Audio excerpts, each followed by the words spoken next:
मतिर्मम यत्र योगेश्वर कृष्ण यत्र पार्थ धनुर्धरः।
আনন্দিত এবং এখানে এসে আমরা সত্যি কৃতার্থ যে আমি এখানে আসতে পেরেছি আজকে। এই আমরা লক্ষ্যঘণ্টায় গীতা পাঠ শুনলাম এবং আমরা এই যে শঙ্করাচার্যর মালাও পেয়েছি। এটা আমার কাছে মানে ঠাকুরের কাছে এখানে আসতে পেরে গীতা পাঠ শুনতে পেরে আমি সত্যি কৃতার্থ আজকে। অসাধারণ কি ভাইব্রেশন হলো দেখলেন আপনারা সবাই, মানে আমরা যারা এখানে বসে আছি বিবাহ হচ্ছে মানে পুরো লোম খুব খারাপ হয়ে গেল, মানে চোখ দিয়ে জল বেরিয়ে আসছে, মানে এত ভাইব্রেশন পজিটিভ, পুরো পজিটিভিটিতে ভরে গেছে জায়গাটা।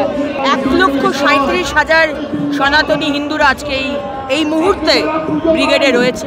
আমার মনে হয় এটা একটা ঐতিহাসিক দিন যে পশ্চিমবঙ্গ এবং সারা পৃথিবীর সনাতনী হিন্দুরা এটা মনে রাখবে। গীতা পাঠ শুনতে আসে সব খালি পায়ে এসেছে, জানেন এই ঠান্ডার মধ্যে খালি পায়ে এসেছে গীতা পাঠ শুনতে আসছে, কত ভক্তি তাদের।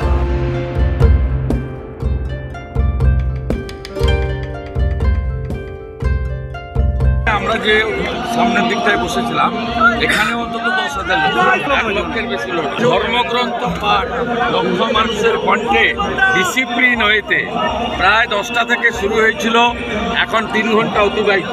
প্রায় এত ডিসিপ্লিন হইতে প্রোগ্রাম হয়েছে এবং এত সুন্দরভাবে এটা একটা নজির এবং ইতিহাস সৃষ্টি।